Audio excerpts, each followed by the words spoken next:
Welcome back to the Hal Sparks radio program, Mega Worldwide. Okay, Johnny, I have a pop quiz, my friend. Pop quiz. Talk to hot me. shot. Talk to Hot me. shot. All right.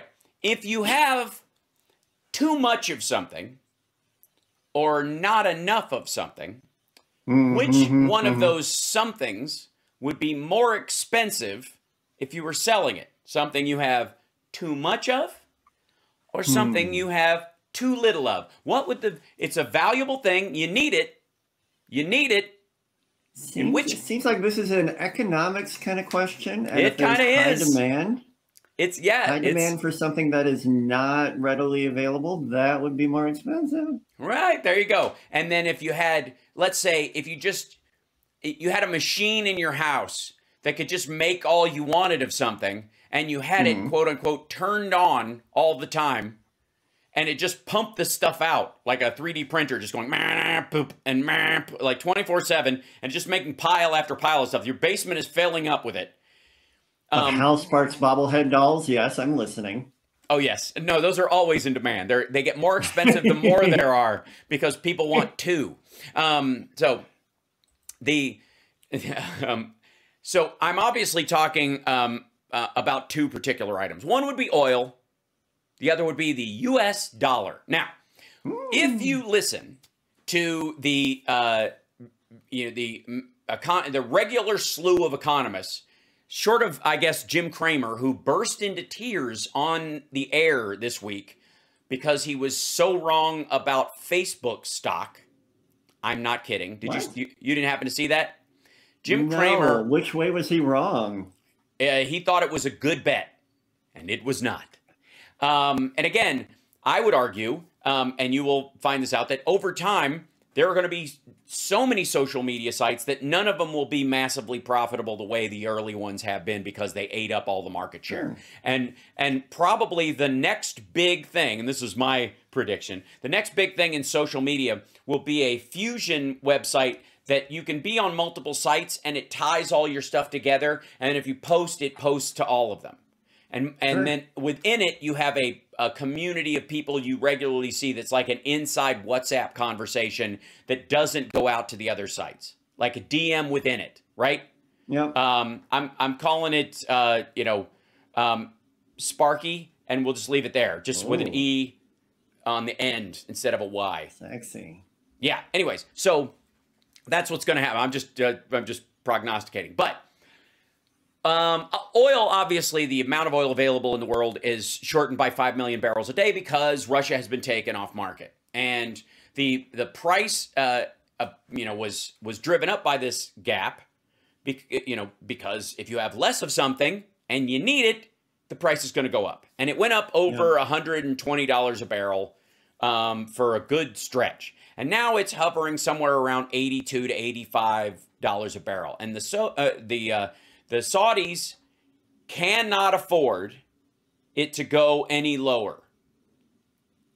If oil goes to $70 a barrel, and I'm trying to explain why they did their OPEC move that had almost nothing to do with their relationship with the United States or anything like that.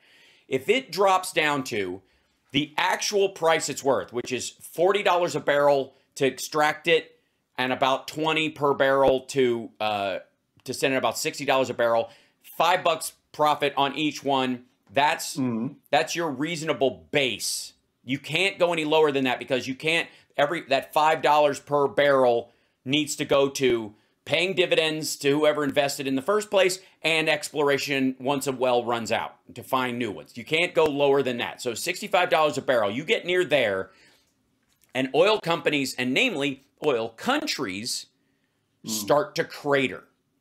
The United States is the largest producer of oil and natural gas in the United States. We don't have the biggest stores in the world. Venezuela has those. Saudi Arabia has been the biggest provider for a very long time, but they are, quite frankly, running out. Not only can they not afford to sell it any lower than for them, I would argue, at their lifestyle level, $80 a barrel. Once it goes below that, they are in trouble. They start shutting down yacht farms. They start shutting down big, fancy skyscrapers. They start, grounding golden plains once you hit $80 a barrel. This is why they're doing it. The other OPEC plus countries, they can fudge around. They can do 65, 60. They're already, they're so on top of it that they don't need much from it. The Saudis absolutely do. So oil, they're going to fight to keep oil above $80 as long as they possibly can. And the only thing keeping it below that, quite frankly, is labor rates in the United States and in other Western countries that produce oil, and the fact that all these crews have been pulled out of Russia and repositioning them. A bunch of them are being moved. If you used to work for Exxon in Russia, your whole family is being relocated to Texas, Alaska, North Carolina, the Gulf of Mexico, something like that. And it'll take you about 6 months to get tooled up and out to a rig where you'll help increase output by about 3% or something at each one of these places. And that's where we will peak over. That's why they're expecting in 2023, U.S. output will be the highest it has ever been. Somewhere in the order of 13 million barrels a day. So, and the same thing with like natural gas. As soon as we don't need to send natural gas to Europe anymore, we're going to have too much of it. So it will be a deflationary pressure on natural gas. On the other side, and there was a big talk this week about how Exxon's been gouging prices and the price of oil has come down, and therefore the oil companies need to pass those savings on to consumers.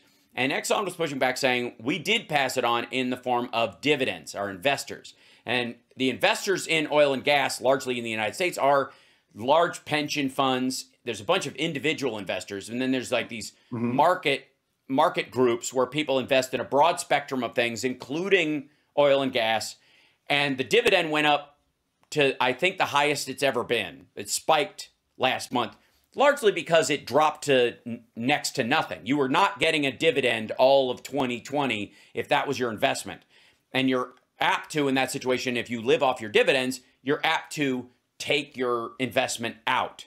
So the promise of future dividends and the keeping prices high is what kept people in the stocks so that they wouldn't lose all their investment and not be able to explore. Okay, so that's the long and short of that one. On the other side of it, we hear, I've only got a minute to do this, it's terrible, but the US dollar, if you listen to, economic geniuses like Glenn Beck or Ray Dalio, the US dollar was supposed to cadaver a year ago. It's not worth anything. They turned on the money printer. Remember that? They turned on, when we hit COVID, they turned on the money printer, which is like saying we spackled a hole in a wall that didn't exist. All these people are pretending that COVID never happened.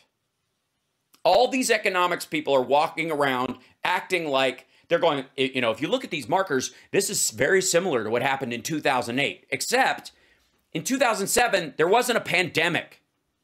There was no lead up. And this reminds me of the inflation of 1982. Where was the pandemic of 1980 and 81 then?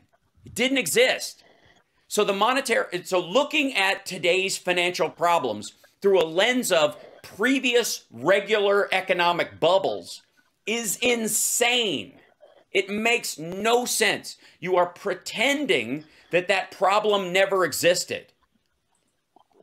The last time I had a wound, it was on my arm and it was really bleeding a lot. So they put a tourniquet on my arm. Now I have a head wound. Let's see if a tourniquet on my neck will work. Because if a tourniquet worked last time, a tourniquet will work this time. What could possibly go wrong? Right, exactly. That's what you're hearing. And what everybody's saying is they're crashing the dollar on purpose. There is no way, the dollar isn't worth anything. The dollar has risen 13% in value this year alone. 13%. It is cadavering other foreign currencies. It is, I mean, the Japanese yen, like the bond markets in Europe are freaking out because they have to pay in US dollars and there aren't enough of them. Why aren't there enough of them? Because, we got to take a break. I'll tell you after the break when Philip Ittner joins us. It's the House Sparks Radio program, Mega Worldwide.